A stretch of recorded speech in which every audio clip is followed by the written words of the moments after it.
प्रश्न संख्या 2, निम्नलिखित को सत्यापित करें। चलिए इसे हल करते हैं। 18 गुने 7 प्लस में है 7 प्लस और कोष्ठ में -3 को, ये प्लस और माइनस के कोष्ठ जब हटाएंगे तो ये प्लस और माइनस माइनस हो जाएगा। क्या हो जाएगा? प्लस और माइनस माइनस।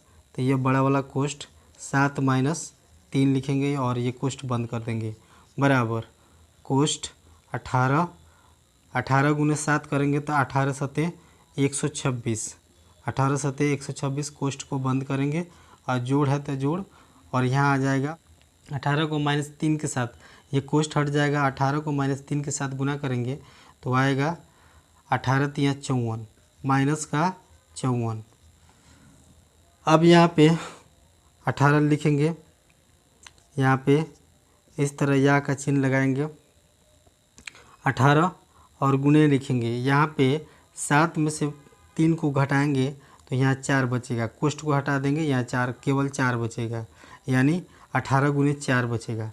यहाँ बराबर के इस साइड 126 है, कोष्ठ को हटाएंगे तो यहाँ लिखेंगे 126 और जोड़, कोष्ठ को जब हटाएंगे तो ये माइनस और प्लस मिल करके माइनस हो जाएगा, माइनस और प्लस मिल करके माइनस हो जाएगा तो यहाँ लिखेंगे 54 माइनस में।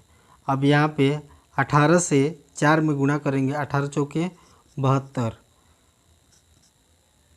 अर्थात 126 में से 54 को घटाएंगे तो हमें मिलेगा 6 में से 4 घटाएंगे तो 2 और 12 में से 5 घटाएंगे तो 7, अर्थात यह LHS और RHS दोनों बराबर हुआ और यह प्रश्न सत्यापित हुआ। प्रश्न संख्या 2 के भाग दूसरे को हम लोग सॉल्व करेंगे। निम्नलिखित को सत्यापित कीजिए।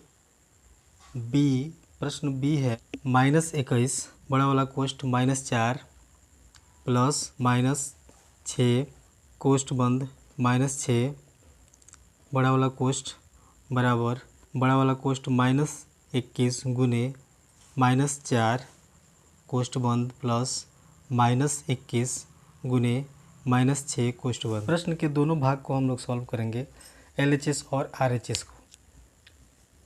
तो दिया हुआ है -21, यहाँ हम लोग इस प्रकार या का चिन्ह लगाएंगे, -21 गुने कोष्ठ में दिया हुआ है -4 प्लस फिर कोष्ठ -6, यह प्लस और इस कोष्ठ के अंदर का माइनस का जब गुना करेंगे तो ये माइनस में हो जाएगा, तो यह आएगा, इस सभी कोष्ठ को जब हटाएंगे तो यहाँ आएगा -4 और ये प्लस और माइनस मिल करके माइनस होंगे तो ये -6 कोष्ठ है, तो ऐसे ही कोष्ठ अभी रहने देंगे, बराबर यहाँ हो जाएगा -21, इस कोष्ठ से इसको पहले बाहर निकाल लेते हैं, -21 गुने यहाँ पे है -4, बड़ा वाला कोष्ठ रहने देंगे,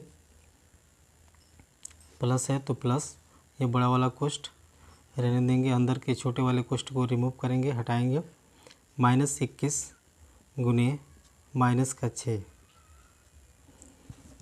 LHS में सॉल्व करेंगे, -21 या का चिन्ह लगाएंगे, गुने में -4 और -6 आपस में जुड़ जाएंगे क्योंकि दोनों का साइन एक है, तो -4 और -6 मिल करके हो जाएंगे -10, बराबर यहाँ हो जाएगा, ये गुणा करेंगे, माइनस और माइनस मिल करके प्लस, और 21 को 4 से गुना करेंगे, 21 चौके 84, यहाँ प्लस है तो प्लस, ये बड़े वाला कोष्ठ हट जाएगा, यहाँ -21 गुने -6, माइनस और माइनस गुना होकर के आपस में प्लस हो जाएंगे, बड़ा वाला कोष्ठ यहाँ से हट जाएगा, और 21 को 6 से गुना करेंगे तो 21 छक 126, लेफ्ट हैंड साइड में माइनस और माइनस प्लस, और 21 को 10 से गुना करेंगे तो 210,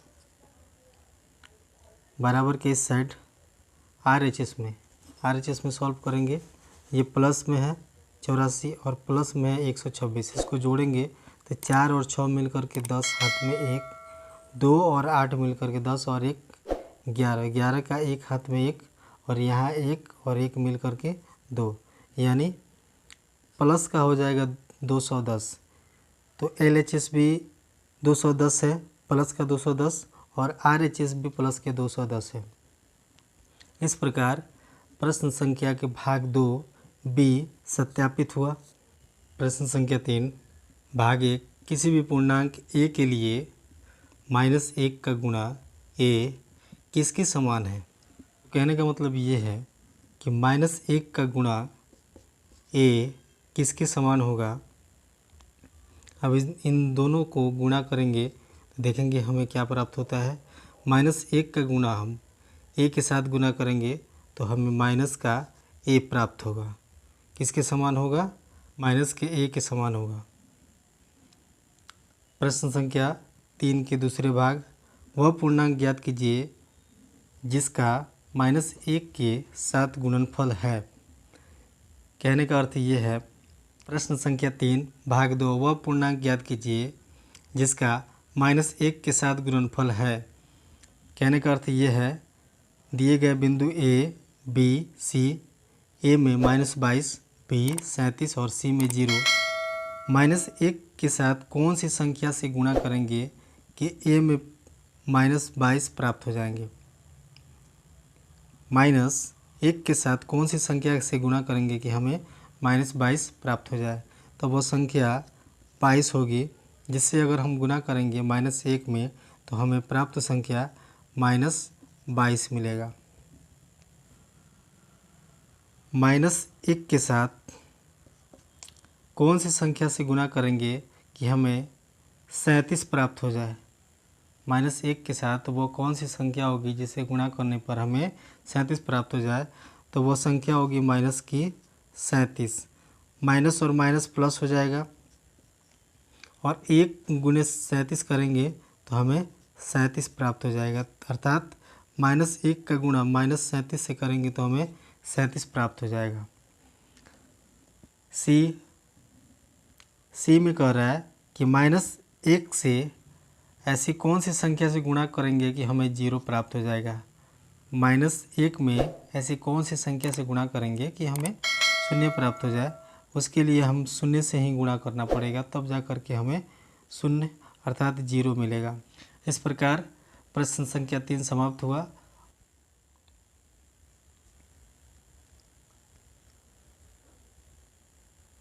इस अध्याय का अंतिम प्रश्न, प्रश्न संख्या 4, -1 गुणा 5 से आरंभ करके विभिन्न गुणनफलों द्वारा कोई पैटर्न दर्शाते हुए -1 गुणा 1 द्वारा 1 को निरूपित कीजिए। आप उत्तर देख सकते हैं। -1 गुणे 5 बराबर -5, -1 गुणे 4 बराबर -4, बराबर -5 + 1 बराबर -4 के ही होंगे। ये पहला पैटर्न हुआ। दूसरा पैटर्न बन रहा है -1 गुणे 3 बराबर -3, बराबर -4 प्लस में 1। ये -3 के बराबर ये दूसरे पैटर्न हो जाएंगे। तीसरा पैटर्न होगा हमारा -1 गुणे 2 बराबर -2, -3 प्लस का 1 बराबर -2 के ही होंगे। यह हमारा चौथा पैटर्न होगा। और पांचवा पैटर्न यहाँ बन रहा है -1 गुणे 1 बराबर -1, बराबर -2 प्लस 1 मिल करके क्या बन जाएंगे, माइनस का 1। यानी ये हमारा पांचवा पैटर्न है। और सबसे अंतिम पैटर्न आप देख सकते हैं, -1 गुणे 0 बराबर 0, बराबर -1 प्लस 1 मिल करके क्या हो जाएंगे, 0। अर्थात ये अंतिम पैटर्न जो कि आपसे प्रश्न में ही पूछ रहा था। अतः आप कह सकते हैं -1 गुना -1 बराबर 0 प्लस 1 बराबर 1। अर्थात -1 और -1 को गुणा करेंगे तो हमें 1 ही मिलेंगे। -1 गुणे -1 करेंगे तो हमें 1 ही मिलेंगे। 0 और प्लस 1 करेंगे तो हमें 1 ही मिलेगा। तो ये प्रश्नावली 1.2 के अंतिम प्रश्न है। प्रश्न संख्या 4 को हमने हल कर लिया है। ये भी अध्याय हमारा समाप्त हुआ।